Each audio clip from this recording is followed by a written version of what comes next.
নমস্কাৰ।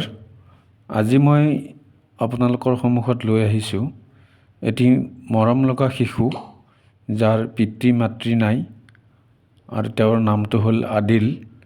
তেওঁৰ ঘৰ হ'ল কামৰূপ জিলাৰ কমলপুৰ বিধানসভা সমষ্টিৰ অন্তৰ্গত জটীয়া ভাঙৰাত।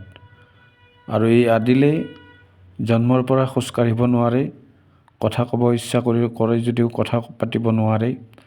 আৰু দুৰ্ভাগ্যৰ কথা যে আদিলৰ জন্মৰ পিছতে তেওঁৰ মাতৃ পিতৃহীন হয়। আৰু এই আদিলৰ জীৱনগাথা কিমান দুখজনক সেয়া আপোনালোকক তুলি ধৰিবলৈ মই কিঞ্চিত চেষ্টা কৰিছোঁ।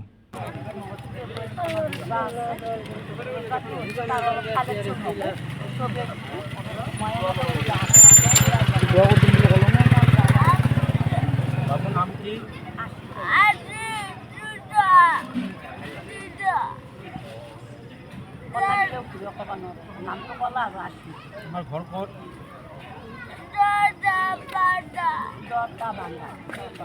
জটীয়া ভাঙৰা। তাৰমানে কি সমস্যাটো কি হৈছে? কথা ক'ব নোৱাৰে, খোজো কাঢ়িব নোৱাৰে।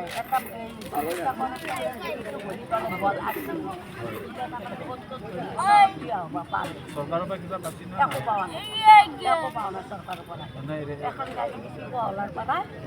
আৰু এটা দিগাটো হাত জোৰ কৰি ইমান কাবু মিনতি কৰি তাৰপিছত অনলাইনৰ পৰা এখন গাড়ী ল'ল লোৱাৰ পিছত তাৰপিছত সেইখন গাড়ী আগলৈকে ফুটি মাছ পথাৰত যাবলৈ ভাঙিছিল। ভাঙাতে স্কুলৰ আগত স্কুলৰ ছুটি কৰি মাষ্টাৰ এটাই দেখা পালা, দেখা পাই মোক খুঁজছি প্ৰধানতে কৈছোঁ বোলে ছাৰ কথা এতিয়া মই যাওঁ কেনেকৈ চলিছিলোঁ কান্দি আছোঁ। সেই মাষ্টাৰে এই গাড়ী ই ৰিক্সাটা ফোন কৰি আনি 50 টকা গাড়ী ভাড়া দি মোক খেদাই দিলে।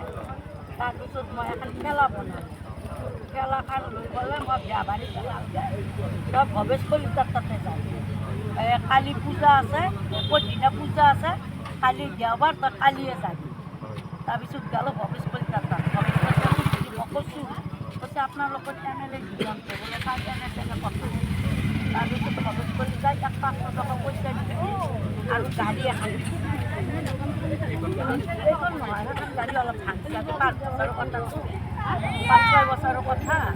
মানে এই গাড়ীত উঠে আনো নেও টেক্সা খায় ই উঠে অলপ গাড়ীখন ঠেলে ঠেলে অ'ত ত'ত পৰে, খোজ কাঢ়িব খোজে।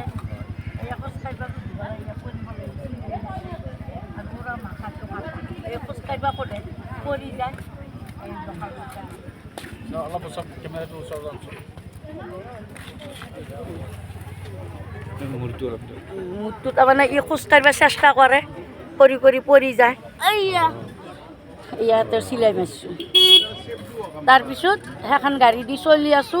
মাজত গ'লোঁ আজি 3 মাহমান হ'ল পহলাত গৈছিলোঁ।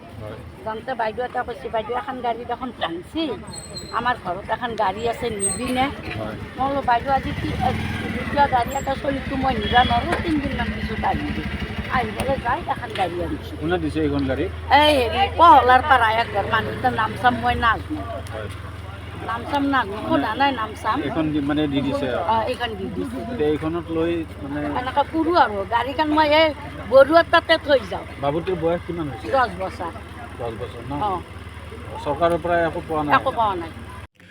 আমি জনাত চৰকাৰৰ এটা এনেকুৱা যি বিশেষভাৱে সক্ষম শিশুৱেই হওক অথবা অন্য লোকেই হওক তেওঁলোকক বিভিন্ন ধৰণে সহায় কৰিবলৈ এটা বিয়াগোম বিভাগ আছে। এই বিভাগবোৰৰ কাম কি তেতিয়াহ'লে? যদি এনেকুৱা এটা নিষ্পাপ 10 বছৰীয়া এটা শিশুক যদি তেওঁলোকে সহায় নকৰে তেতিয়াহ'লে তেওঁলোকে কাক সহায় কৰে? এইটো এটা বহুত ডাঙৰ প্ৰশ্ন আজিৰ তাৰিখত। আৰু আমাৰ বিধায়ক মহোদয়ৰ তেখেত বাৰু ব্যস্ত মানুহ, কিন্তু বিধায়ক মহোদয়ৰ সাংগ পাংগ যিবিলাক আছে তেওঁসকলে দেখা নাপায় নেকি এনেকুৱা ধৰণৰ যে ইমান দৰিদ্ৰ ইমান দুখত কষ্টত জীৱন নিৰ্বাহ কৰা লোকক সহায় যে কৰিব লাগে আৰু তেওঁলোকৰতো পকেটৰ পৰা নাযায়, তেওঁলোকে চৰকাৰৰ পৰা আনিহে দিব। গতিকে এই অবোধ শিশুটোক সহায় কৰাৰ কাৰণে মই আমাৰ স্থানীয় বিধায়ক তথা বিধায়কৰ লগত থকা যিসকল কৰ্মকৰ্তা তেখেতসকলক মই সবিনয়ে আহ্বান জনাইছোঁ তেখেতসকলে অন্ততঃ এই পৰিয়ালটো অৰ্থাৎ আইতাক আৰু এই যি 10 বছৰীয়া আদিল, এই দুয়োজনকে যাতে কিঞ্চিত সহায় কৰে, কাৰণ তেওঁলোকে এতিয়ালৈকে এটা চৰকাৰী ঘৰেই পোৱা নাই।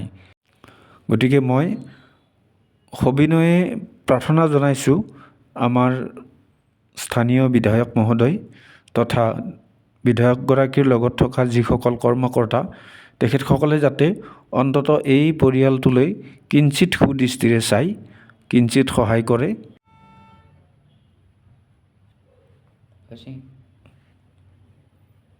শ্ৰদ্ধা ৰাইজ, এই ভিডিঅ'বোৰ কৰোঁতে যথেষ্ট কষ্ট হয় আৰু এনেকুৱা ধৰণৰ দুখজনক ভিডিঅ'বোৰ আপোনালোকে লাইক, ছাবস্ক্ৰাইব আৰু কমেণ্ট নিদিলে আমাৰো দ্বিতীয় ভিডিঅ' কৰাৰ কাৰণে উৎসাহ আহি নপৰে।